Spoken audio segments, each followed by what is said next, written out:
hombre, hermanos, aquí en la tierra, bíblicamente data de unos 6.000 años. Bueno, pues durante todo ese tiempo el hombre ha vivido siempre en conflictos, en guerras. Es más, la Biblia habla ahí en Jueces que solamente la tierra descansó 40 años. Y de esos 6.000 años, solamente 40 años hubo de paz. Y todo este tiempo hubo guerras, conflictos, enfermedades, pobrezas, pecado, libertinaje, mentira, engaño, fraudes, y aunado eso, pues desastres naturales. Y todo esto nada más es por una causa, es la desobediencia a Dios.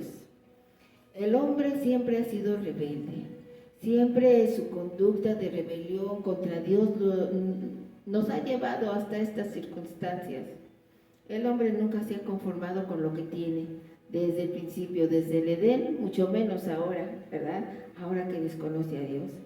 Pero ahí Adán y Eva en el paraíso lo tenían absolutamente todo.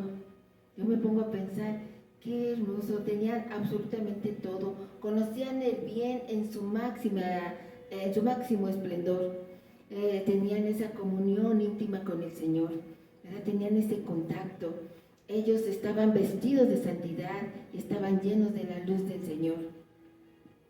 Y el Señor les dio la oportunidad de sojuzgar la tierra, los puso como gobernantes de toda la creación, lo puso arriba de todos los animales, de todo lo que había creado.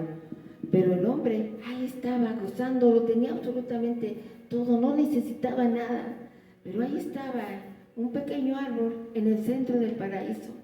El Señor le dijo que no comiera de él porque ese día que comiese, ese día ciertamente iba a morir. Y bueno, pues ellos también tenían que ser probados. Dios les había dado absolutamente todo, les había dado toda la confianza, les había dado el gobierno de su creación, y solamente tenía que saber si ellos creían en Él, ¿verdad? Porque al momento de que ellos tomaron del fruto es porque no creyeron en Él. Tal vez le creyeron más al enemigo, ¿verdad? Que andaba ahí arrastrándose, porque le dijo, no vas a morir. El Señor le había dado todo, pero ellos no le creyeron a Dios porque tomaron del fruto. No le creyeron, lo desobedecieron, lo defraudaron. En ese preciso momento lo tomó Eva, pero en el momento que Adán tomó del fruto, en ese mismo momento, porque Adán lo tomó con todo el libre albedrío, con toda la convicción, él sabía que no tenía que tomar del fruto. Eva fue engañada, pero él no. Y en ese momento Dios culpó a Adán del pecado. Y en ese momento no murieron físicamente, pero murieron espiritualmente. La luz, la santidad con que estaban revestidos se convirtió en oscuridad. Ellos se dieron cuenta, ¿verdad?, que estaban desnudos, ¿verdad? El pecado inmediatamente entró en ellos. Hermanos, y Dios no los corrió del paraíso, ellos mismos se corrieron del paraíso. Ahí afuera, yo me imagino, fuera del paraíso, sin la presencia del Señor, en la oscuridad. Qué triste realidad. Y saber que a veces así nos encontramos nosotros antes de conocer al Señor, así estábamos. ¿Y cuánta gente está así, en esa terrible oscuridad? Pero la misericordia de Dios, ¿verdad? La misericordia de Dios siempre está con nosotros. Y la misericordia de Dios fue con ellos. Y qué bueno, porque si no nosotros no estuviéramos ahorita aquí. Porque Dios es Dios eternamente y para siempre es fiel, y sus promesas Él las va a cumplir. La palabra de Dios dice que fiel es el que os llama y el cual hará. Si Dios dijo que Él iba a terminar su obra perfecta, Él lo va a hacer a su tiempo y a su voluntad. El salmista decía, oh Jehová, hasta los cielos es tu misericordia y tu fidelidad alcanza las nubes. El Señor es muy bueno, el Señor es maravilloso. De verdad, Dios tiene un plan para Israel. Dios tiene un plan para la iglesia. De acuerdo a su voluntad, Él está trabajando ahora y siempre ha trabajado así. Porque su palabra es verdad. Y sabemos que lo que dijo se cumplió. que también lo que dijo se está cumpliendo y lo que viene se va a cumplir. Hermanos, hay una historia maravillosa que yo quiero contar esta ocasión, porque es una historia que nos atañe directamente a nosotros. Es una historia admirable de testimonio cristiano. Y esto es con dos movimientos muy importantes. Después de la muerte de nuestro Señor Jesucristo, Él ascendió a los cielos. Allí estaban los discípulos mirando. Antes de eso, hermanos, unos minutos antes, el Señor todavía estaba dando mandatos, estaba diciéndoles todavía qué es lo que tenían que hacer. Les dijo, no se vayan de Jerusalén, porque les enviaré la promesa del Padre. Y este primer movimiento tan importante, estuvo dirigido, ¿verdad?, por Pedro. Pedro también ayudado con otros discípulos, claro, con otros apóstoles, Juan, estaba ahí Esteban, Felipe, ¿verdad? Estaban todos ahí reunidos, creo que eran 120 que estaban reunidos, cuando se oyó un estruendo tremendo y vino el Espíritu Santo, ¿verdad?, en forma de lenguas de fuego, y todos fueron bautizados por el Espíritu Santo. Eso es muy importante porque en ese momento, hermanos, inicia formalmente la iglesia.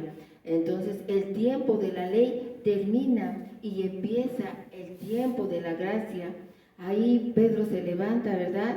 Y todos empiezan a hablar y todos empiezan a escuchar. La palabra de Dios dice que había judíos, varones piadosos, pero no dice que había muchos o que había algunos, dice que había de todas las naciones, que ellos recibieron la palabra de Dios y que se convirtieron. En ese día se convirtieron más de 3,000, ¿verdad? Y posteriormente se convirtieron 5,000. Todos esos judíos, todos ellos que creyeron en Jesucristo como su Mesías esperado, ellos se fueron a sus provincias hablando del Evangelio, hablando de la obra de Jesucristo, y ese movimiento de evangelización empezó. Pero no tan solo fue eso, no fue tan fácil la situación, ¿verdad? También se levantaron muchos enemigos que no los atacaron físicamente, también los atacaron, no los atacaron nada más verbalmente, los atacaron también físicamente, a veces hasta los mataban. De verdad, la predicación del Evangelio es difícil y también lleva muchos sacrificios, pero las recompensas son infinitas, son tremendas. Y el segundo gran movimiento estuvo dirigido por Pablo.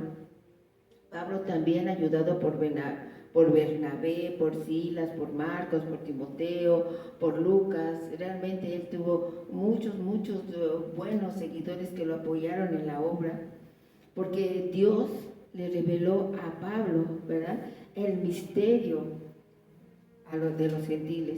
Y no tan solo le reveló el misterio, sino que también le dio el ministerio. Allí en nuestra Biblia vamos a Hechos 26:16 y dice, pero levántate y ponte sobre tus pies, porque para esto he aparecido a ti, para ponerte por ministro y testigo de las cosas que has visto y de aquellas que me apareceré a ti. En esos días, hermanos, la gran mayoría de los que estaban allí en Jerusalén eran judíos convertidos. Realmente ellos que habían recibido a Jesucristo, a Jesús como su Mesías, esperado casi por 4,000 años, ¿verdad? Ellos lo aceptaron por fin, casi eran puros judíos. Realmente a los gentiles no se les tomaba en cuenta para nada, pero después de la muerte de Esteban, y después de que comenzó la persecución, muchos de los gentiles se convertían y eran bautizados también con el Espíritu Santo. Y en ese momento, hermanos, empezó la nueva iglesia a cumplir la comisión de Cristo, de llevar su mensaje hasta lo último de la tierra. Y está escrito ahí en Hechos 1:8, dice, pero recibiréis poder cuando haya venido sobre vosotros el Espíritu Santo, y me seréis testigos en Jerusalén, en Judea, en Samaria y hasta lo último de la tierra. Era un mandato, no era una cuestión de que si quieres, era un mandato El Señor ya había dejado listo, ¿verdad? Todo ya estaba listo. De esa manera se activó el movimiento mundial de evangelismo a los gentiles.